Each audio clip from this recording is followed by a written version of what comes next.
कसम है असर की, कसम है असर की, बेशक इंसान खसारे में है, मगर वो जो ईमान ले आए, नेक अमल करते हैं, हक की दावत और सब्र की तलकीन देते हैं।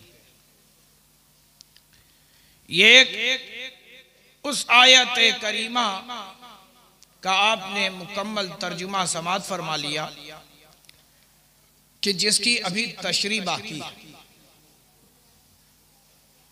कि जिसकी अभी शरह बाकी है।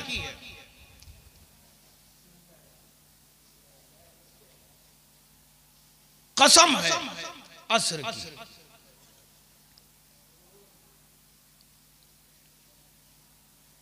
मैं आपको बता दूं, अकीदा अहले सुन्नत, अकीदा अहले सुन्नत में से है कि अल्लाह तबारक व तआला पाक है और पाकी को पसंद फरमाता है। वो पाक, उसका कलाम पाक, उसके रसूल पाक। बोलो है कि नहीं? खुदा पाक है, वो खुदा है जो बेमिसल है, बेमिसाल है, बेनजीर है। ना उसका कोई हम जिन्स है, ना हम पल्ला है, ना हम रुतबा है। वो खुदा है जो हमेशा से था, हमेशा से है और हमेशा रहेगा। वही सबका पालनहार है, वही सबको रिस्क देता है, वही सबका मालिक है।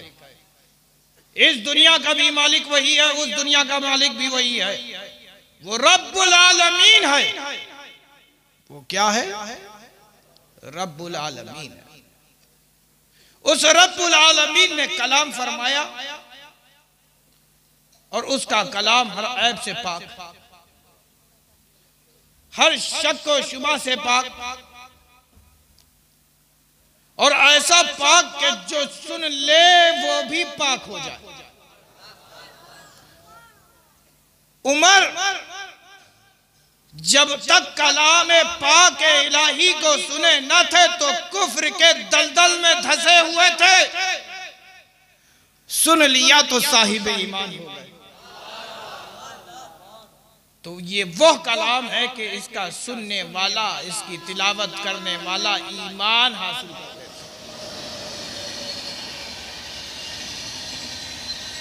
और मैं आपको बता दूं कि ये कलाम अल्लाह तबारक व तआला ने अरबी जुबान में किया, क्योंकि अहले अरब ने अपना महबूब भेजा और महबूब की जुबान को अपनी जुबान बना लिया।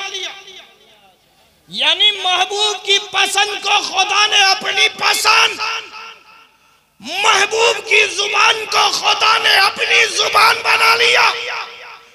और अहले अरब का उसूल यह था कि जब वो किसी से खिताब करते, किसी को अपनी बात सुनाते और वो सुनने वाला तवज्जो ना देता या उस कलाम को हल्का जानता, तो अहले अरब कसमें खाया करते। ये तो हम भी करते हैं। अरे बोलो ना भाई, ये करते हैं कि नहीं करते हैं? कसम खुदा की, कल रात बारिश हुई, खूब बारिश हुई, लेकिन जब सुबह हुई तो बारिश के एक असरात भी नजर नहीं आए। अरे बोलो भाई, रात खूब बारिश हुई लेकिन बारिश के असरात नहीं नजर आए। तो अब ये ना समझो कि कहने वाला झूठ बोल रहा है। अरे हो सकता है कि खुदा की नेमतों की बरसात हुई, खुदा की रहमतों की बरसात हुई। उस बरसात में नहा के आने वाला कोई आम बंदा नहीं होता है, बल्कि खुदा का वली होता है। नारे तकबीर, नारे रिसालत, नारे हैदरी। कोई आम बंदा नहीं होता, खुदा का वली होता है। तो अल्लाह तबारक व तआला ने अहले अरब के उसलूब पर कुरान नाजिल फरमाया। अल्लाह तबारक व तआला खाने पीने से पाक है, क्या है? खाने पीने से पाक है, उसे भूख नहीं लगती, ना उसे आंग आती है। वो ऐसा पाक रब है, फिर भी उस पाक रब ने कसमें खाई। उस पाक रब ने कसमें खाई। कसमें खाकर अपने महबूब के मकाम को बताया कि ये देखो, ये जो तुम्हारे दरमियान आया है इसे अपनी तरह ना समझना, ये तो वो है कि जो तुम्हारे मकाम को बुलंद करने वाला है। ये तुम्हें मेरा कुर्ब दिलाने वाला है, इसे अपनी तरह ना समझना। कसम है असर की। आप कहेंगे कि हजरत अभी तक आपने तो असर का तर्जुमा नहीं किया, क्या इससे मुराद वक्त असर है? क्या इससे मुराद वक्त असर है?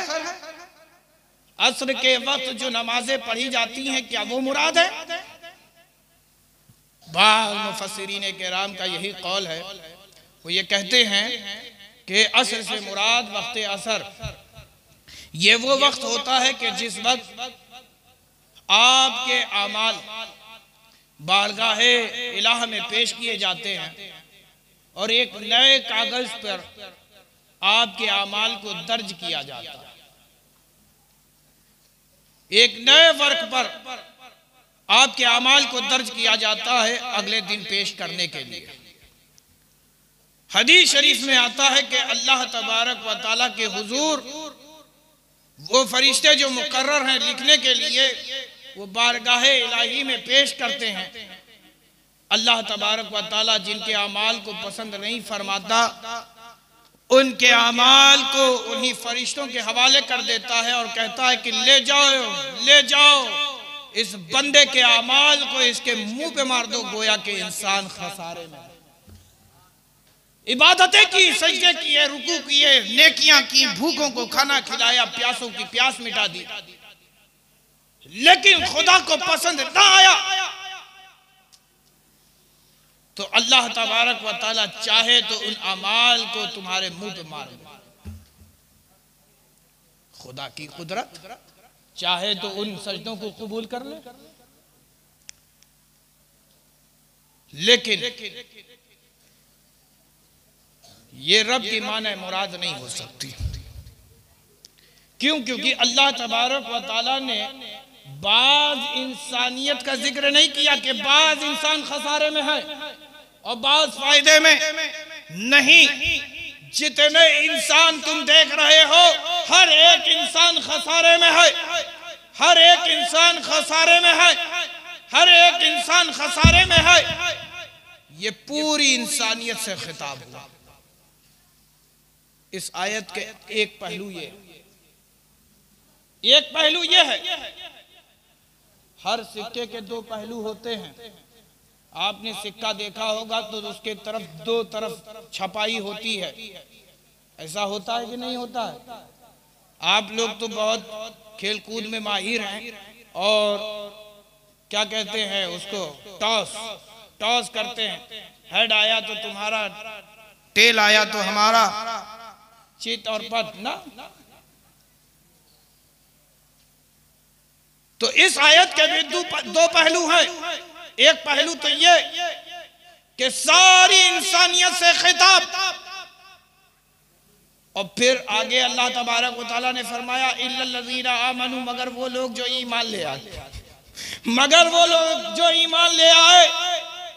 तो मतलब ये है कि ईमान लाने वाला कामयाब हो गया, ईमान लाने वाला कामयाब हो गया, खसारे में नहीं है। और खाली ईमान ला करके रुक न जाओ, नेक अमल करो तो कामयाब, नेक अमल करो तो कामयाब, हक की और सब्र की दावत दो तो कामयाब। अजीज दोस्तों, ये तो आयत कह रही है, लेकिन हजरत अभी तक असर का माना है मुराद नहीं मालूम हुआ कि क्या रब की माना है मुराद होगी। जो मैं समझा हूँ मुफस्सिरीन के कौल को मैं आपके सामने पेश करके अपनी बात पेश कर दूं। मुफस्सिरीन इल्जाम फरमाते हैं कि असर से मुराद ज़माना है। इसमें भी 3 कौल है। पहला कौल तो ये है कि असर से मुराद ज़माना ज़ुहूर मुस्तफ़ा है। ज़माना ज़ुहूर मुस्तफ़ा है, यानी जिस वक्त नबी करीम सल्लल्लाहु तआला अलैहि वसल्लम की विलादत हुई, यानी 12 रबी अव्वल को सुबह सादिक के वक्त ज़ुहूर मुस्तफ़ा हुआ, ये मुराद है। तो अगर ये माना ले लिया जाए तो रसूल के ज़ुहूर से पहले जो अंबिया और मुरसलीन तशरीफ लाए, उनकी उम्मतें तशरीफ लाई, क्या वो सब की सब कामयाब हो गई? क्या वो सब के सब कामयाब हो गए? ऐसा नहीं है। अगर ऐसा होता तो किसी कौम को अल्लाह तबारक व तआला गर्क नहीं करता, किसी कौम को 2 पहाड़ों को मिला के हलाक नहीं कर देता। अगर ऐसा ही होता तो किसी कौम को बंदर की शक्ल दे के तबाह बर्बाद नहीं कर देता। मतलब यह है कि पहले भी कौमें हलाक हुई है, तबाह हुई है, बर्बाद हुई है, नुकसानात सहे हैं। हर कौम के लोग कामयाब नहीं हुए तो ये माना मुराद रब की नहीं हो सकती। तो अब क्या है? दूसरा कौल ये है कि ज़माना-ए रिसालत, ज़माना-ए रिसालत मुराद ले लिया जाए तो इसमें भी एक बात आएगी कि किस नबी रसूल का ज़माना, आदम का ज़माना, के ईसा का ज़माना, के मूसा का ज़माना, के इब्राहिम का ज़माना, के इस्माइल का ज़माना, के दाऊद का ज़माना, के सुलेमान का ज़माना, के इसहाक का ज़माना, किस नबी और रसूल का ज़माना? तो ज़माने का तयन ना हो सका। और अगर किसी नबी और रसूल के ज़माने के साथ खास कर दोगे तो फिर वही बात आएगी कि उससे पहले उम्मत का क्या, उसके बाद वाली उम्मत का क्या।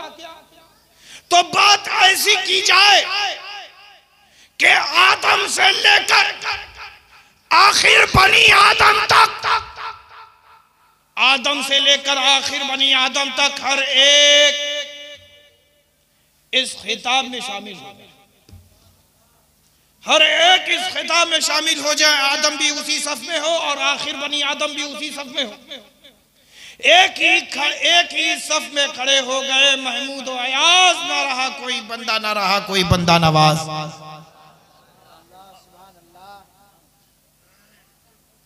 आदम से लेकर आखिर बनी आदम, सभी का जमाना पा लिया। क्या आपने आदम का जमाना पाया है? अरे बोलो ना भाई। इब्राहिम का जमाना, इस्माइल का जमाना, ईसा का जमाना, अरे बोलो ना भाई। अरे मोहम्मद अरबी का जमाना, खता पर है,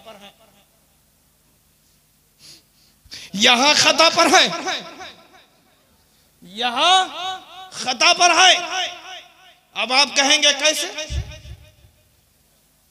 तो तीसरा कौल ज़माने फैज़े नबूवत, ज़माने फैज़े नबूवत की कसम। अब अगर आप ये कहें, अगर आपके जहन में ये सवाल आ सकता है कि आप ये कहें कि मेरे नबी को नबूवत तो ज़ुहूर के बाद मिली, बाज़ ये कहते हैं कि मेरे नबी को, बाज़ का एतकाद बातिला ये है कि मेरे नबी को नबूवत मिली 40 बरस के बाद।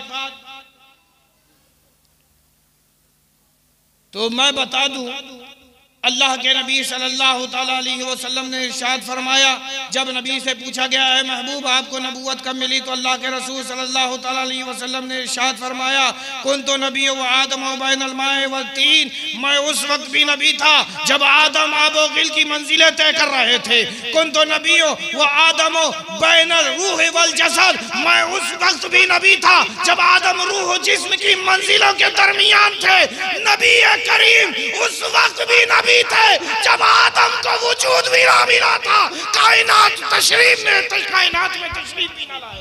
नारे तकबीर, नालत, नारे हैदरी, फैज़ान मखदूम सिमना, फैज़ान हुजूर अशरफुल औलिया, फैज़ान हुजूर ताजुल औलिया। नाराए तकबीर, नाराए रिसालत। की कसम, ज़माना फैज़ नबूवत की कसम। आप कहेंगे कि ये कैसे? ज़माना फैज़ नबूवत की कसम, हज़रत उस वक्त तो मेरे नबी ने ऐलान नहीं किया था। मेरे नबी ठीक है नबूवत मिल गई थी, लेकिन आदम को कैसे फैज़ मिला? आदम को कैसे फैज़ मिला? आप ये पलट के कह सकते हैं कि आदम ने मेरे नबी को फैज़ पहुंचाया। अगर आदम को बशरियत नहीं मिलती तो नबी लिबासे बशर में आते कैसे? सवाल कर रहे हो?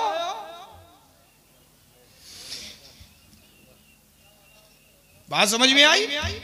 ऐतराज करने वाले ने ऐतराज किया कि आदम अगर नहीं आते तो औलादे बनी आदम आती कहां से? और बनी आदम का वजूद कहां से होता? आदम की औलाद कहां से आती? हम सब बताओ किसकी औलाद है? अरे बोलो ना जोर से, किसके बेटे हो? जोर से बोलो ना भाई। शक है कि तुम्हारा बाप कौन है? अरे जोर से बोलो ना भाई, तुम्हारा बाप कौन है? जोर से नहीं बोल रहे, कुछ लोग बोल रहे हैं, कुछ को अभी भी शक है। अरे बोलो ना भाई, शैतान के बेटे नहीं हो बल्कि आदम के बेटे हो। जोर से बोलो ना, जोर से बोलो और जोर से।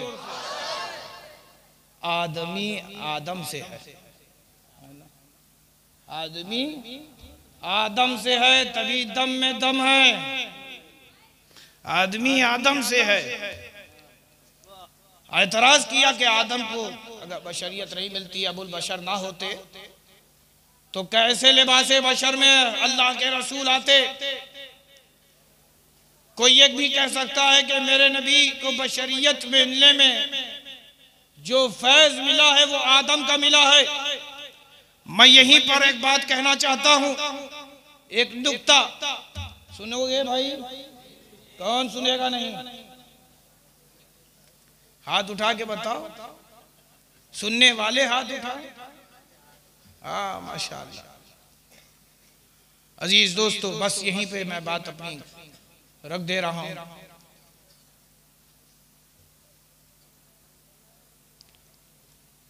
मैंने इब्तिदा में कहा कि रब ताला क्या है? रब्बुल आलमीन। क्या है? रब्बुल आलमीन है। और अगर आलम की तशरीह की जाए तो इंसान अपने एक आलम में है, शैतान अपने एक आलम में है, जिन्नात अपने एक आलम में है, फरिश्ते अपने आलम में है, चींटियां अपने आलम में है, मछलियां अपने आलम में है, परिंदे अपने आलम में है, वैशी दरिंदे अपने आलम में है। बहरहाल हर एक का आलम अपना अपना जुदा जुदा है, मगर रहते सब इसी दुनिया में है। मगर रहते सब इसी दुनिया में है। तो मैं आलम के दो किस्में निकालता हूं, एक आलम अम्र है, एक आलम खल्क। क्या है? एक आलम अम्र, एक आलम खल्क। आलम अम्र की शय का नाम है आलम अम्र। क्या है आलम अम्र? रब ताला ने लफ्ज़ कुन फरमाया। अब लफ्ज़ कुन फरमाया तो सारी रूहें वजूद में आ गई, हम भी वजूद में आ गए, आप भी वजूद में आ गई। आपके पुष्ट में जो जुर्रियत है क़यामत तक, वो सारी रूहें वजूद में आ गई, सारी रूहें वजूद में आ गई। अंबिया की भी रूहें वजूद में आ गई, मुरसलीन की भी रूहें वजूद में आ गई, और हर नबी और रसूल की उम्मती के रूहें भी वजूद में आ गई इसी लफ्ज़ कुन से। तो क्या हुआ? आलम अम्र। ये आलम अम्र की शय है। रब ताला ने हुक्म दिया, ऐ फरिश्तों मुजस्समे आदम तैयार करो। अब मुजस्समे आदम को तैयार किया गया। अब आदम का मुजस्समा तैयार, ये आलम खल की चीज, आलम खल की चीज है। आदम की रूह आलम अम्र की शय है। आलम अम्र की चीज यानी रूह आदम को आलम खल की चीज यानी जिसमें आदम में दाखिल होने का हुक्म मिला, हुक्म रब्बी पाकर हजरत आदम की रूह जिसमें आदम में दाखिल हुई मगर ठहर ना सकी, निकल आई।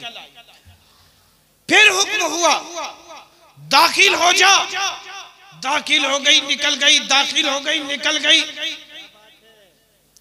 दाखिल हुई निकली, दाखिल हुई निकली, दाखिल हुई निकली। यही पर एक नुक्ता मैं बयान कर दूं, सुनना चाहते हैं? हुक्म था रब का दाखिल हो जा, तो खुदा के हुक्म से रूह आदम जिसमें आदम में दाखिल होती, लेकिन अल्लाह ने हुक्म देकर मुक़य्यद न किया नबी की रूह को, हुक्म देकर नबी को आजाद रखा।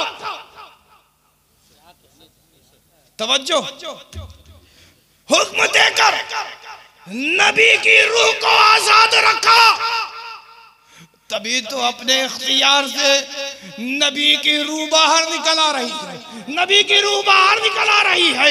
अल्लाहुम्मा सल्ली अला सय्यदना व शफीअना व मौलाना मुहम्मदिन व अला आलि मुहम्मदिन कमा तुहिब्बु व तर्दा बिअन तुसल्ली अलैहि सलातु व सलामुन अलैका या रसूल अल्लाह। जब इख्तियार अबुल बशर ये है, जब इख्तियार अबुल बशर ये है, तो बताओ खैरुल बशर के इख्तियार का आलम क्या होगा? अल्लाहुम्मा सल्ली अला सय्यदना व शफीअना व मौलाना मुहम्मदिन व अला आलि मुहम्मदिन कमा तुहिब्बु व तर्दा बिअन तुसल्ली अलैहि सलातु व सलामुन अलैका या रसूल अल्लाह। हुक्म मिला दाखिल हो जा, दाखिल हो गई, लेकिन निकल अपनी मर्जी से रहा है। तो सारी रूहें देख रही थी, हमारी भी रूहें देख रही होंगी, सारी रूहें देख रही थी कि क्या मामला है कि आदम की रूह करार नहीं पा रही, आदम की रूह को चैन नहीं मिल रहा है, सुकून नहीं मिल रहा है, क्या बात है? अल्लाह तबारक व तआला ने न जाने कहां से मगर अपने कुर्बे खास से,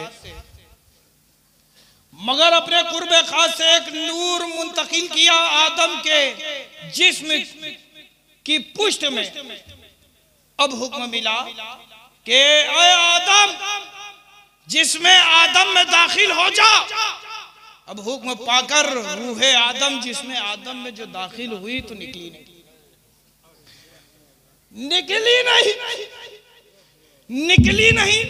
सारी रूहें देख रही थी कि अब निकलेगी कि तब निकलेगी, अब निकलेगी कि तब निकलेगी, अब निकलेगी कि तब निकलेगी, लेकिन निकल ही नहीं रही, निकली ही नहीं रही। चली तो गई है, रूहें इंतजार कर रहे थे कि अब निकलेगी कि तब निकलेगी। तो आलम ख्याल में मैंने आदम से पूछा, ऐ आदम जरा हमें उस वक्त की खबर दीजिए कि आखिर आपकी रूह निकलती थी, हम देखते थे, अब जो दाखिल हुई है निकल क्यों नहीं रही, निकल क्यों नहीं रही, निकल क्यों नहीं रही, निकल क्यों नहीं रही?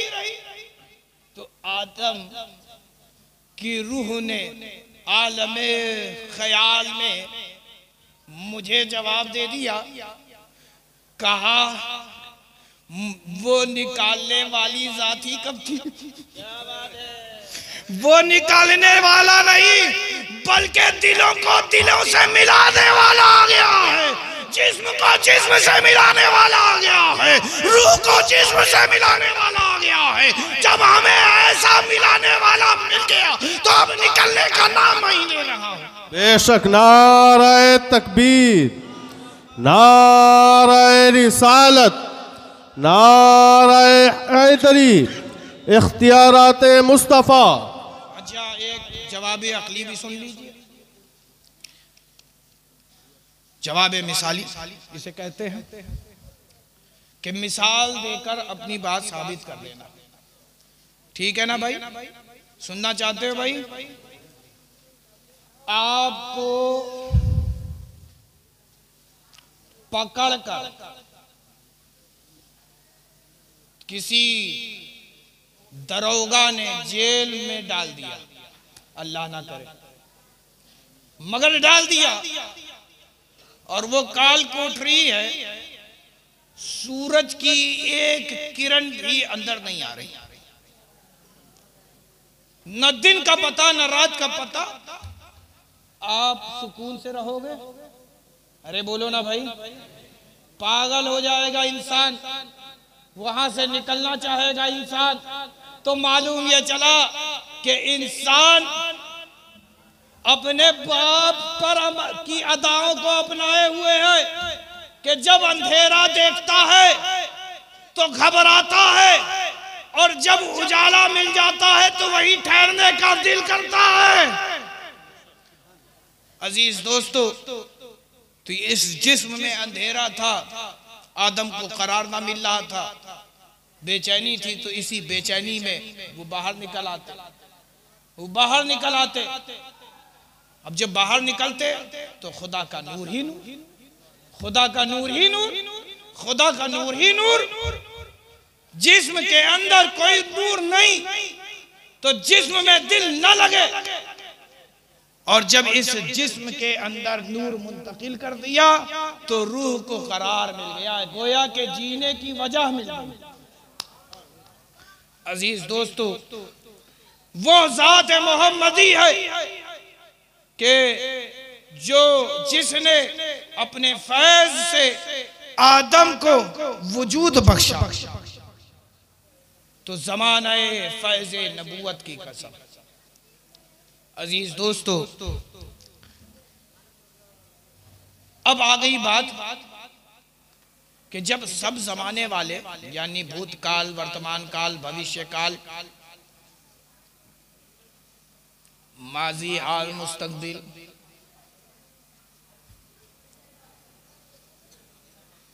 जब ये तीनों बिल और ये तीनों काल जमा हो जाए तो ये खुदा का इल्म है। ये क्या है? खुदा का इल्म है। खुदा वो है जो पिछली चीजों को भी जानता है, मौजूदा चीज को भी जानता है, और जो आइंदा आएगा दरपेश उसे भी जानता है। अल्लाह सब कुछ जानता है, ये खुदा का गैब है। अजीज दोस्तों, उस पाक परवरदिगार ने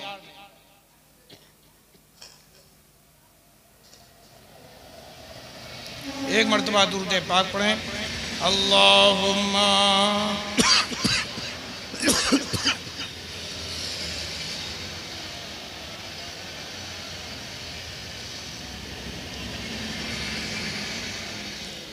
सल्लल्लाहु ताला अलैहि वसल्लम।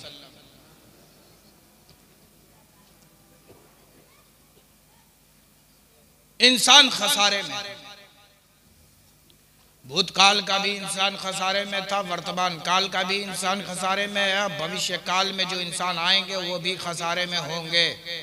ये कुरान कह रहा है, कुरान कलाम है अल्लाह का, ये गैब की खबरें दे रहा है कि क़यामत तक आने वाला हर एक इंसान खसारे में है, हर एक इंसान खसारे में। तो आप ये कह सकते हैं कि हजरत पहले का इंसान तो झोपड़ियों में रहता था, आज तो पक्के मकानात में रह रहा है। पहले का इंसान तो कच्ची सड़कों पे चलता था, आज का इंसान तो पक्की सड़कों पे चलता है। हजरत पहले का इंसान तो जमीन पर खड़े होकर आसमान की तरफ तकता था तो एक चांद नजर आता था, वहां पहुंचने की हसरतें और तमन्नाएं लेकर के दिल में रह जाता था, लेकिन पहुंच नहीं पाता था। आज का इंसान तो उस चांद पर भी पहुंच चुका है। हजरत पहले का इंसान तो 10-10 दिन 10-10 रातों का सफर किया करता था, महीनों का सफर किया करता था, लेकिन आज का इंसान महीनों का सफर चंद घंटों में तय कर लेता है। तो हजरत इंसान तरक्की कर रहा है, आप कैसे कह सकते हैं कि इंसान खसारे में है? मैं उनसे पूछना चाहता हूं जो ये कहते हैं कि चांद पे पहुंच गए। चांद पे पहुंचने के बाद क्या तुमने तरक्की हासिल कर ली? कहा हाँ, तरक्की हासिल कर ली। उन चांद पे पहुंचने वालों से पूछो, बताओ क्या तुम्हारी तमन्नाएं और ख्वाहिशात मिट गई? कहा नहीं, वहां पे पहुंचे तो हमने एक और दुनिया देखी जो दूर है, हम वहां पे जाने की कोशिश में लगे हुए हैं। वो वहां पे भी एक दिन पहुंचेंगे, लेकिन वहां पे भी पहुंचकर उनके बेकरार दिल को करार नहीं मिलेगा, उनके बेचैन दिल को सुकून नहीं मिलेगा, उनकी ख्वाहिशात, उनकी तमन्नाएं नहीं मिटेंगी। हजरत वो चीज बता दीजिए कि जिसे पा लेने के बाद हर तमन्ना और हर ख्वाहिश मिट जाए, हर तमन्ना और ख्वाहिश मिट जाए, जिसे पा लेने के बाद किसी और चीज को पाने की लालसा न रहे। तो चांद पे पहुंचे हुए इंसान से जरा पूछो, जिस पे चांद पे खड़े हो उसी से पूछो, चांद बताएगा। चांद ये कहेगा कि तुम मुझ तक तो पहुंच गए, कामयाबी यहां नहीं मिलेगी। कहां मिलेगी? कहा जहां से आ रहे हो वहीं कामयाबी है। कहा जमीन पर थे, कामयाबी नहीं थी हमको।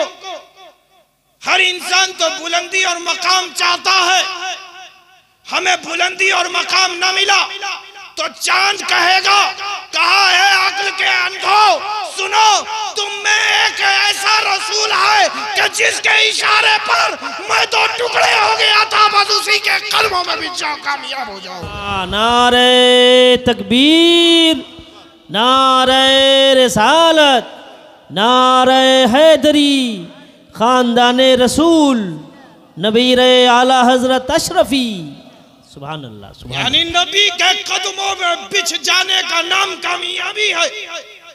अरे ये आप कहेंगे हजरत क्या नबी के कदमों में पहुंचने के बाद क्या सारी ख्वाहिशात और तमन्नाएं मिट जाती हैं? हमने कहा हाँ मिट जाती हैं। कहा कैसे? अरे वो गुलाम जिसकी कल तक कोई हैसियत नहीं थी, वो गुलाम जो चंद रुपये टके में बिक जाने वाले थे, जिनके समाज में कोई हैसियत व वकार न था, उन्हीं गुलामों में एक गुलाम था, गुलाम हबशी, हजरत बिलाल। हजरत बिलाल अब ये नबी को के हुस्न पर फिदा हुए। अब जो नबी का हुस्न की छुरी बिलाल के दिल पे लगे हुए कुफ्र के जंग को छुड़ा चुकी, तो जुबान पर जारी हो गया कलमाए तौहीद, ला इलाहा इल्लल्लाहु मुहम्मदुर रसूलुल्लाह सल्लल्लाहु ताला अलैहि वसल्लम। अब वो नबी का कलमा पढ़ रहे हैं। अब जो बिलाल का आका था उसे बड़ी तकलीफ हुई कि खाता मेरा है, गुन गाता मोहम्मद अरबी का है, मेरा खाकर मेरा नहीं गा रहा है बल्कि मोहम्मद अरबी का गुन गा रहा है। कहा सुन, ये जो तू कलमा पढ़ रहा है इसको छोड़ दे, ले ये माल ले ले, मेरा पूरा खजाना तू रख ले। कहा नहीं, ये तो मेरे मोहम्मद अरबी अगर एड़ की ठोकर भी मार दे, ठोकर तो बड़ी शय है, इशारा भी कर दे तो जमीन अपने अंदर के सारे खजानों को बाहर निकाल दे। कहा सुन, मेरी बेटियां एक से एक हसीन है, जिसकी तरफ तू इशारा कर देगा तेरे हवाले कर दूंगा। कहा सुन, तू अपनी बेटियों के हुस्न को देख रहा है, मैं उन हसीनों के हसीन को देख रहा हूं कि जिसके हुस्न का एक कतरा दुनिया को मिला है तो दुनिया में हुस्न और जमाल नजर आता है।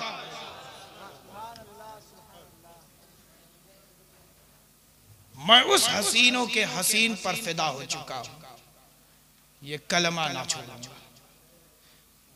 लालच देता रहा दुनिया की, लेकिन बिलाल ने अपने ईमान का सौदा ना किया। अब जब सौदा ना किया तो सख्ती पर आमादा हो गया। सख्ती पर आमादा इस तरह के भारी भरकम पत्थर सीनाए बिलाल पर रख दिया, हथौड़े मार रहा है, बिलाल करा रहे हैं, लेकिन साथ साथ कलमा तौहीद भी जारी है। आज जिस्म से रूह जुदा होती है हो जाने दो, लेकिन ये हरगिज गवारा ना होगा कि जिसके हाथों में एक बार अपना दिल बेच चुका हूं दोबारा किसी के हवाले करूं। अरे जो बिक चुका है वो बिक चुका है, जो बिक चुका है वो बिक चुका है।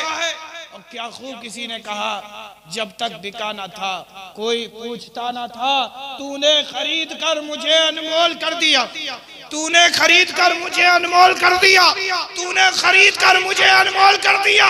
अब बात आ गई है खरीद लेने की। अल्लाह के रसूल सल्लल्लाहु ताला अलैहि वसल्लम परेशान होकर चक्कर काट रहे हैं, चक्कर काट रहे हैं, चक्कर काट रहे हैं। अब जो ये चक्कर काटा जा रहा है तो अल्लाह के महबूब नूरे नज़र हज़रत अबू बकर सिद्दीक ने अल्लाह के रसूल की ये बेचैनी देखी, परेशानी देखी, तो चाहा कि इसे दूर कर दे, तो बिलाल हबशी को खरीद कर रसूल के कदमों में डाल दिया, रसूल के कदमों में डाल दिया। जब तक बिके न थे कोई पूछता न था, या रसूल अल्लाह तूने खरीद कर मुझे अनमोल कर दिया, तूने खरीद कर मुझे अनमोल कर दिया। अब बिलाल हबशी का मकाम पूछो, तारीख शाहिद है कि अगर बिलाल हबशी मस्जिद नबवी से आज़ान सुबह ना दे तो सुबह तुलू ना हो, सूरज निकले ना, ये मकाम बिलाली है या ये मोजज़ाए नबवी है। अजीज दोस्तों, वो बिलाल हबशी कामयाब हो गए कि अगर वो अजान ना दे तो सूरज तुलू ना हो। तो मालूम यह चला कि नबी के कदमों में आ जाने का नाम कामयाबी है, नबी के अतात और फरमा बरदारी का नाम कामयाबी है, नबी की सुन्नतों को अपना लेने का नाम कामयाबी है, नबी की अदाओं को अपनी अदाएं बना लेने का नाम कामयाबी है, नबी के अखलाक को अपना अखलाक बना लेने का नाम कामयाबी है, नबी की चलती फिरती तस्वीर बन जाने का नाम कामयाबी है। अजीज दोस्तों, यही तस्वीर जब हिंद की सरजमीन पर बनाई गई, का ये तस्वीर वाला, ये रुख वाला, ये चेहरे वाला इस सरजमीन पर आना नहीं चाहिए। अगर ये आ जाएगा ना रहेगी पृथ्वी, ना रहेगा राज। अब किसी की हुकूमत का सिक्का नहीं चलेगा, ये चेहरे मुखड़े वाला आना नहीं चाहिए। बादशाह की जानिब से बादशाह के सिपाही ऐलान करवा रहे थे, जगह जगह दिखला रहे थे कि इतने में सफों को चीरता हुआ उसके सामने खड़ा हो गया अताए रसूल हिंद अल वली ख्वाजा ख्वाजगा ख्वाजा मोइनुद्दीन हसन संजरी। सिपाही एक बार तस्वीर को देख रहा है और जब पलट कर देखता है तो ज़ाते पुरतनवीर को देखता है। एक बार तस्वीर को देखता है, एक बार ज़ाते पुरतनवीर को देखता है। घोड़े से उतरकर ख्वाजा के कदमों में आता है और पढ़ लेता है कलमा ला इलाहा इल्लल्लाहु मुहम्मदुर रसूलुल्लाह सल्लल्लाहु ताला अलैहि वसल्लम। तो मालूम ये चला कि ख्वाजा गरीब नवाज के कदमों में आ जाने का नाम कामयाबी है, क्योंकि गरीब नवाज अपने कदमों तक नहीं रहने देते बल्कि रसूल के कदमों तक पहुंचा देते, रसूल के कदमों तक पहुंचा देते। अजीज दोस्तों, मेरे गरीब नवाज का पावर चेक करना चाहते हो? आंख के अंधो, अभी तक तो तुम्हारा झगड़ा हमसे था, हमारे घर तुम उजाड़ रहे थे, हम खामोश थे, हमारी बस्तियां जला दे रहे थे, हम खामोश थे, हमारे बच्चों को हमारे आंखों के सामने कत्ल कर रहे थे, फिर भी हम खामोश थे। हमारी खामोशी को तुमने हमारी नामर्दानगी समझ ली है। तुम बहुत उछल रहे हो, हाथ कहाँ रख रहे हो? गरीब नवाज की बारगाह तक, हाथ गरीब नवाज की बारगाह तक पहुंचा रहे हो। अरे ये तुम्हें मालूम नहीं कि गरीब नवाज वो है कि अगर इशारा कर दे किसी ऊँटनी को बैठे रहने का तो वो बैठी रहती है। तो हम यहाँ जो बसे बसाए हैं ना है मुसलमानों, किसी राजा महाराजा के बसाए हुए नहीं आए। इस हिंद पे जो मुसलमान आबाद हैं वो गरीब नवाज के बसाए हुए हैं। जब कल तुमसे राजा के ऊंट उठाए ना गए, अरे हम ख्वाजा के बसाए मुसलमानों को क्या उठाओगे? अजीज दोस्तों, वो मेरा गरीब नवाज जिसकी पावर वो खाली पावर नहीं है, सुपर पावर, सुपर पावर है। इतना पावरफुल मेरा ख्वाजा है कि दूर खेमा और पानी से रोक दिया जाए कि ख्वाजा के खेमे तक पानी पहुंचना नहीं चाहिए, ख्वाजा के खेमे तक पानी नहीं पहुंचना चाहिए, नहीं पहुंचना चाहिए, नहीं पहुंचना चाहिए। पहरेदार पहरा दे रहा है। आकर के खादिम ख्वाजा ने कहा, हुजूर राजा पानी नहीं लेने देता। कहा अच्छा, कूजा लेकर के जाओ और कहो अना सागर से कि अपनी मैं को छोड़ दे और ख्वाजा के कूजे में समा जाए। इतना कहना था कि कूजे में पूरा अना सागर समा जाता। अजीज दोस्तों, अब आप ये कहेंगे कि अली के बेटे के बेटे के बेटे के बेटे के बेटे के बेटे का ये पावर है। अब यही पे समझ लेना कि इमाम हुसैन अलैहिस्सलाम अगर चाहते तो बताओ जन्नत से कौसर उतरता कि नहीं उतरता? तो क्यों नहीं इमाम आली मकाम ने किया? ये करीम नवाज की करामत देखी, इमाम हुसैन ने क्यों नहीं करामत दिखा दी? तो हजरत राबिया बसरिया का एक कौल याद रख लेना,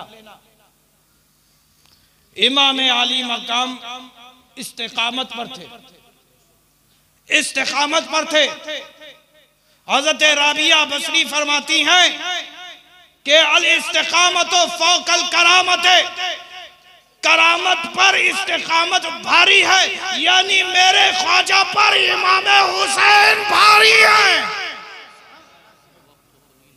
अजीज दोस्तों, ये मेरे ख्वाजा की पावर, उसी ख्वाजा गरीब नवाज के कदमों से लिपटने वाली जात का नाम अशरफ जहांगीर सिमनानी है। वो सैयद अशरफ जहांगीर सिमनानी जब इसी बंगाल से दीन के फरोग के लिए निकले तो गुजरात पहुंचे। कहां पहुंचे? गुजरात पहुंचे। तो हजरत के एक मुरीदो खलीफा थे, उनका नाम था मौलाना गुलखनी, मौलाना गुलखनी। अब वो सफर था, मौलाना गुलखनी एक बुद्ध के हुस्न जमाल को देख करके वहीं ठहर गए और सदाए देने लगे, उठ चल उठ चल उठ चल। और काफिला आगे बढ़ गया। एक मकाम पे अशरफ जहांगीर ने पूछा कि मौलाना गुलखनी कहाँ है? तो दूसरे खुलफा हंसते हुए कह रहे हैं, हजरत वो तो एक बुद्ध के शैदा हो गए और वो ये नारा लगा रहे हैं, उठ चल उठ चल उठ चल। कहा मुझे ले चलो मौलाना के पास। तो देखा तो उसी आलम में थे और यही कह रहे थे, उठ चल उठ चल उठ चल उठ चल उठ चल उठ चल। लेकिन वो मूरत कहां से उठे? अब अशरफ जहांगीर ने देखा कि मेरा मुरीद किसी चीज को पाने की तमन्ना रख रहा है, पाना चाह रहा है।